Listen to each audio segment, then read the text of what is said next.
That's the problem. And what if we like kowtow, and so he's got no incentive to not do it, and say we're not even gonna do our nuclear exercises because we don't want to intimidate him.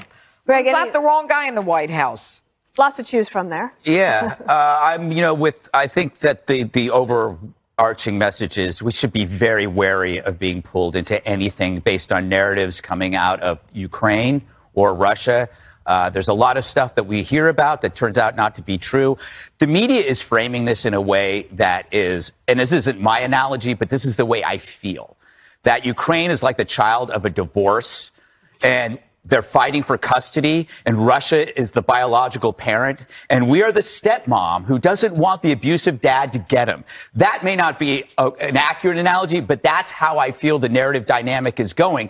And I see, and this is what I give credit to Zelensky, is that this is the old world versus the new world. Putin thinks the world is only about seizing land, but Zelensky understands in a world of connectivity, you're seizing minds now. He's fighting a persuasive battle for minds, and he's kicking Putin's butt on this. Whether the stuff that Zelensky is saying is actually true, it's positively Trumpian what Zelensky's doing. I love Zelensky the way a chicken loves the guy who feeds him pellets, because I'm in an industry where I love getting that pellet every day and learning what I'm going to say. But you have to wonder when you're listening to this stuff and whether these pellets are real or not, whether we are being artificially pulled into a conflict, right? Through this David and Goliath narrative that we're being given. But it's true. Well, maybe it is. Yeah, it is maybe true. It is. Is this true?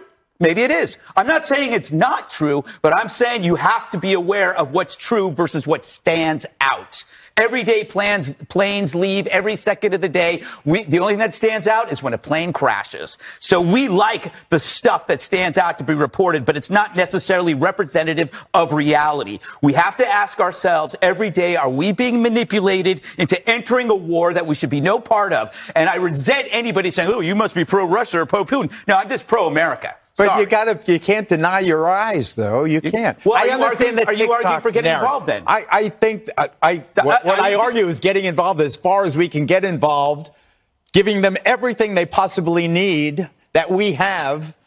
Up until like the javelins, the stingers, the other of the shoulder-fired missiles. We're knocking helicopters and aircraft, the Russians, out of the sky. Mm-hmm. If the story is true that David is now mustering his strength and is taking on this Goliath effectively, and the convoy is still stalled and weapons are being, tanks abandoned and crews surrendering, it could happen that it's a happy ending.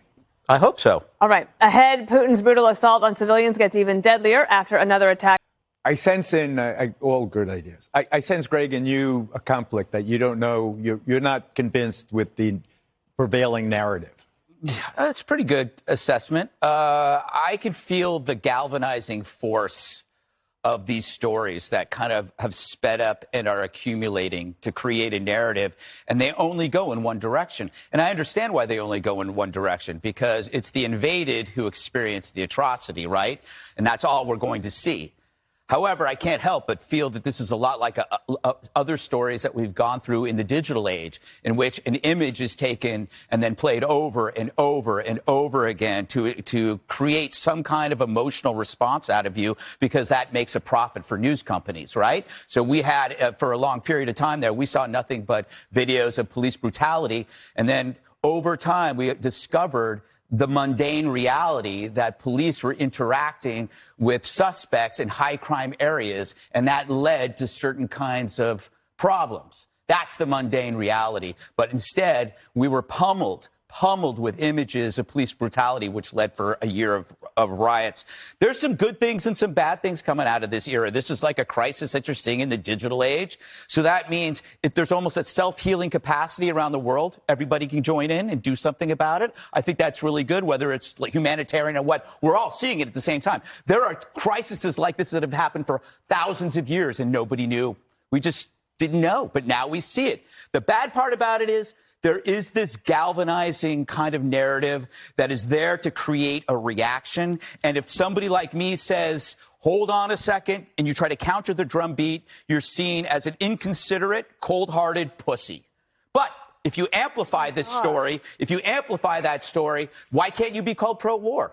If you want to push this stuff, why can't I call you pro-war? We're stuck in the prison of two ideas right now, where you're either got to be one way or you got to be the other. It's not as clear as that. It's somewhere in the middle, and just saying that you have to do something is not enough. Just because the news is pushing these videos at you doesn't mean you got to do something.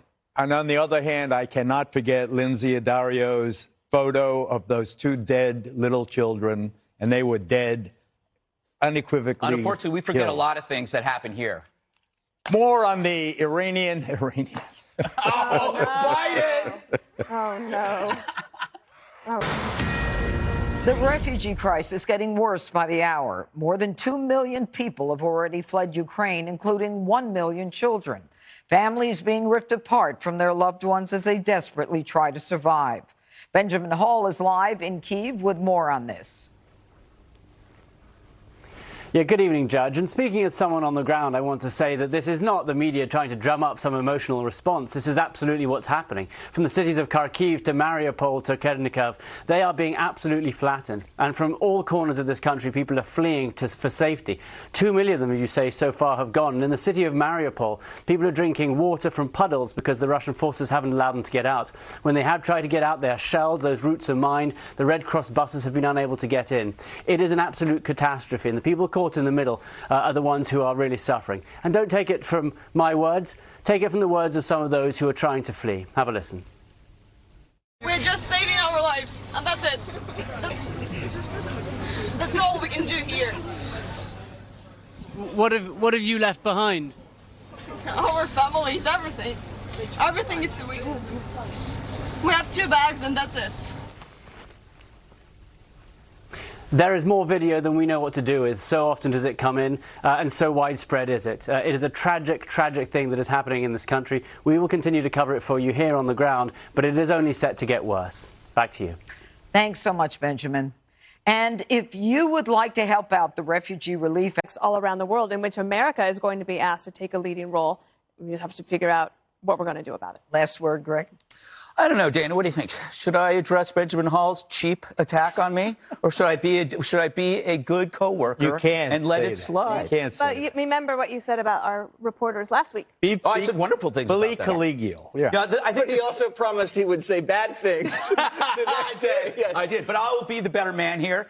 As I said before when this started, we want the quickest end possible. My concern has always been when a narrative creates a story that bolsters one side, that is out of its element, will you create more suffering? That was the simple point I'm making, is that could this have been prevented if there was a reality-based decision made and not the David and Goliath narrative, which could prolong this and lead to more suffering and more humanitarian crisis? What do you Truth mean, is an absolute defense. Yeah, two sides. What, two sides? You've got Putin who attacked Ukraine. Yes. What are the two sides? Is it justified? Do you have time? Do you want to talk about it? Or do you want to stick to the simplicity of your prison? Oh, you mean there's some justification for the attack by Russia on Ukraine? This is the problem. This is the problem. You can't actually talk substance about this. But give us Well, one sentence. It has been going on for decades. This is like the Middle East. Up next, science Putin could be losing control in Russia as he violently cracks down on his own people.